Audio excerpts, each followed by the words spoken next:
Bonjour, ici André Lapierre pour ma Web TV. Vous savez, le 24 mai dernier, je suis allé à une assemblée d'information donnée par M. Joël Schott, qui est consultant, au sujet de la voie de contournement. Bon, j'ai présenté M. Schott. Je lui ai demandé ses qualifications. Il me disait qu'il était ingénieur en marketing, une formation qu'il a suivie dans le coin de Paris. Et M. Schott en a des arguments qui étaient justifiables et discutables. Mardi dernier, le 21, journée d'été, à 8 heures le matin, je me lève. C'est le lendemain de ma médication. Je suis moche un peu. Je prends ma petite pilule une demi-heure avant, 8h30, je m'installe après pour déjeuner et prendre mes ciseaux de pilule, tout en mangeant. Ça sonne à la porte. Ça sonne à la porte et en ouvrant la porte, Chantal ouvre la porte et j'aperçois un monsieur veston, cravate, bien habillé, lunettes, avec un attaché-caisse et une strap. Je me suis dit, dans le fond de moi, c'est soit un témoin de Jéhovah, quand il va me voir la face, il va dire « plus près de toi, Seigneur », ou encore un agent d'assurance de la Combine. J'ai été surpris que monsieur s'est présenté comme monsieur Abraham et qu'il était enquêteur pour l'Ordre des ingénieurs du Québec. Lui a été surpris aussi parce que probablement qu'il ne s'attendait pas à voir un spécimen. Écoutez, je venais de me lever, j'étais moche, pas de dents dans la bouche, les cheveux raides sur la tête et en robe de chambre. Et assis au bout de la table, avec une toast dans les mains, une petite pilule dans l'autre, un verre d'eau et un café. Il a dû se dire lui-même quelle sorte de spécimen avec qui il a affaire à matin. Et là, à ma grande surprise, il m'est arrivé avec des photos de mes vidéos où je disais que M. Schott était ingénieur et où même dans la vidéo, M. Schott dit qu'il est ingénieur. On va mettre quelque chose au clair tout de suite, là. M. Schott est ingénieur. Cependant, M. Schott ne fait pas partie de l'Ordre des ingénieurs du Québec. Il a possiblement ses diplômes européens. Son expérience est là, son expertise est là, et simplement, on ne peut pas l'appeler ingénieur ici au Québec. C'est réglé, c'est fait. On m'a répété à quelques reprises que je pouvais avoir 2500 $, d'amende si je ne répondais pas et que j'enlevais pas ça. Ce que j'ai fait, j'ai enlevé, là. En tout cas, il y a une chose est certaine, c'est que M. Schott a dû certainement déranger plusieurs personnes. Parce que pour qu'on puisse faire une plainte à l'Ordre des ingénieurs, qui, en passant, je salue l'efficacité et la rapidité de la réponse à leurs plaintes, je les enverrais peut-être transférer au fédéral avec M. Trudeau pour donner des passeports, parce qu'eux autres, ça a pris à peu près, pas un mois au complet, avoir la plainte et enquêter sur cette plainte-là, je lui lève mon chapeau. Le monsieur courtois, poli, non menaçant, j'ai pas à dire aucun mot sur M. Abraham. Il a été très poli. Même au contraire, je le regardais puis je me disais à moi-même, il me regarde là, puis à manger comme je suis là, pas sûr. Pas certain que c'est lui qui a fait ça réellement. Mais en tout cas, ce que je tiens à préciser, je me doute un peu qui a fait la plainte, mais il faut mentionner que M. Schott a une expérience, une expertise, même si elle n'est pas reconnue au Québec par l'Ordre des ingénieurs, ça ne veut pas dire qu'il ne connaît pas son affaire. Et ça ne veut pas dire que ses arguments n'étaient pas valables lors de ses soirées d'information. La preuve qui devait être valable, c'est qu'on prenne la peine de faire une plainte à l'Ordre des ingénieurs. Ça a dérangé des gens et je me poserai des questions, moi. Et je vous invite justement à réécouter parce que j'ai été obligé d'enlever toutes les vidéos. Il y avait un peu plus de 2000 personnes qui avaient vu la vidéo, qui avaient regardé la vidéo. J'ai tout enlevé partout. On m'a demandé de l'enlever, j'ai changé le titre.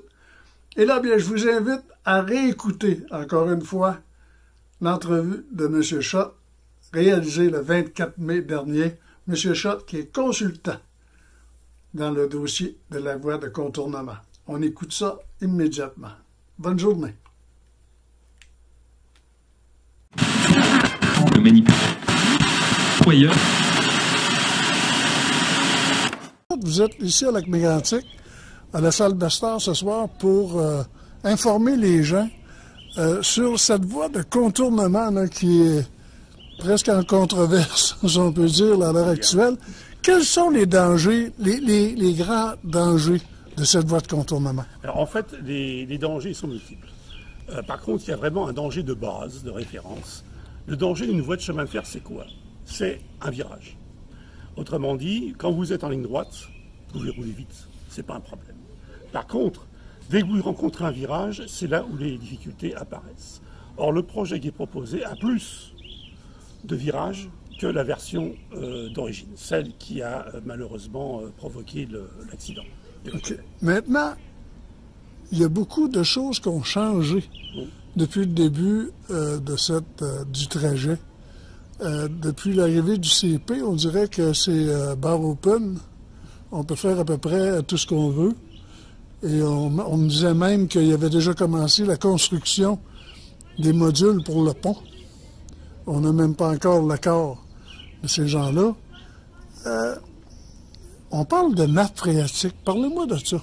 Ça, c'est un gros souci. Tout à l'heure, on parlait de sécurité physique. Là, on parle d'environnement, en fait. Mais c'est aussi une sécurité alimentaire. C'est sûr que le tracé qui est proposé, il traverse, malheureusement, et on ne peut pas changer la topographie du terrain, de vastes zones humides. Alors, déjà, il faut quand même rappeler que les zones humides, c'est protégé par la loi au Québec. Bien. C'est sûr qu'on a toujours des possibilités de contourner les réglementations, mais il faut quand même en avoir conscience. Là, le gros problème, c'est que cette nappe phréatique dont on connaît mal les contours, si quelqu'un les connaît, j'aimerais bien savoir qui, parce que pour l'instant, on a eu du mal à avoir ces informations. Le chemin de fer passe dessus. Et passer dessus, on sait qu'un chemin de fer, c'est pas neutre en termes d'environnement. C'est pas que du bruit et puis une sonnette qui fait boum, boum, de temps en temps quand il passe. C'est aussi des rejets. Les locomotives sont des diesels. Elles rejettent des scories, d'hydrocarbures imbrûlés ou mal brûlés, plus exactement. Ces scories, elles vont passer progressivement dans le sol et vont finir par atterrir dans la nappe phréatique. C'est un processus qui est long, parce qu'effectivement, le temps, en plus c'est visqueux, ces scories, donc le temps que ça passe au niveau de la nappe phréatique, ça peut prendre beaucoup de temps. Mais, comme il est question de faire des tranchées qui font jusqu'à 25 mètres de profondeur, il est évident que pour en arriver là, sur un massif rocheux comme on est ici, il faut faire de la fracturation, donc il faut faire des explosifs qui vont littéralement craquer la roche. Et à partir de ce moment-là, c'est sûr, en créant des failles, vous allez accélérer le processus. Maintenant, on parle, là, on a parlé de la nappe phréatique. Vous, là, comme ingénieur, là, vous avez vu le tracé. Vous avez vu, est-ce que vous conseilleriez cette voie de contournement-là, ou vous diriez on refait les devoirs au complet? Oui, en fait, c'est une aberration. La voie proposée offre à peu près tous les inconvénients qu'on puisse imaginer. Autrement dit, plus dangereuse que la voie, je dis bien plus dangereuse que la voie actuelle, je le répète et j'insiste, elle est sur le plan environnemental beaucoup plus dommageable, elle coûte extrêmement cher, avec des niveaux apparemment qui sont incontrôlés, parce qu'on est passé de 130 millions de dollars ou 119 millions de dollars, je ne sais plus le chiffre exact. 237. À 237. Et ça, c'est simplement pour le fédéral? C'est ça. Il faut rajouter le Québec, il faut rajouter déjà les coûts qui ont été engagés. C'est 400 millions. On arrive à plus de 400 millions. Et c'est pas fini. Non, non. C'est pas fini. Donc ici, on se trouve dans une situation, effectivement, où, sur l'aspect environnemental, c'est une très mauvaise chose. Sur l'aspect sécuritaire, c'est pas une bonne chose. Sur l'aspect financier, c'est un désastre. Donc autrement dit, ce projet, qui en plus nécessite de dériver un cours d'eau sur 500 mètres, or on sait très bien que la nature étant ce qu'elle est, quand vous voulez empêcher ou dévier un cours d'eau, à la longue, il va finir par vouloir reprendre son lit originel. Et par conséquent, effectivement, il n'y a pas de raison que ce soit ici différent ailleurs dans le monde. C'est exactement ce qui va se passer si on réalise ce projet. En terminant, M. Schott, comment c'est arrivé que vous soyez impliqué dans le dossier? Oui, j'habite l'île Bizarre sur Montréal, sur l'île de Montréal depuis 17 ans maintenant. Je suis donc citoyen canadien, j'ai mon passeport canadien. Et bien sûr que j'ai des amis, et il se trouve qu'une de mes amies est la sœur de Kurtz, donc une personne qui est ici et qui défend ce dossier. Et il lui avait posé la question à sa sœur, est-ce que tu connais un spécialiste? Elle a dit, bah oui, j'en connais un, que je connais depuis des années, donc en l'occurrence moi-même. Et c'est comme ça qu'on s'est rencontrés. Donc ça s'est fait par cooptation, de la manière la plus naturelle possible. Monsieur Schott, maintenant, vous pensez à quoi comme stratégie pour les gens de Lac-Mégantic? Qu'est-ce que les gens de Lac-Mégantic pourraient faire pour justement changer ça? Alors, c'est un dossier délicat parce qu'il y a une connotation politique bien évidente. Je pense que ce qui s'est passé au départ, et c'est tout à fait humain, c'est, je dirais, presque normal, les leaders ont pensé à une solution d'urgence qui consistait à dire, oulala, il y a une catastrophe, c'est horrible, effectivement, il faut faire quelque chose de totalement différent. On va faire une voie de contournement. Sauf qu'on n'a pas pensé tout ce que ça impliquait. Et c'est normal, il faut faire l'étude pour savoir exactement où est-ce qu'on s'en va. Or, cette étude, au fur et à mesure qu'elle avance, montre que c'est une erreur en soi. Autrement dit, aujourd'hui, la voie existante est la plus sécuritaire et la plus environnementale de toutes les solutions qui sont proposées. C'est la meilleure. D'autant plus que le problème de départ ne peut plus se reproduire. Au départ, qu'est-ce qui s'est passé? Il y a une succession d'événements hautement improbables entre eux qui s'est produit, mais surtout, le point de départ, c'est que vous aviez un triage qui se faisait sur quelque chose qui était en pente. C'est plus possible, puisque aujourd'hui, ça se fait à Sherbrooke, c'est sur du plat. Donc, de toute manière, ce qui s'est passé ne peut plus se reproduire. En tout cas, sous cette forme. M. Schott, merci beaucoup. Je vous en prie.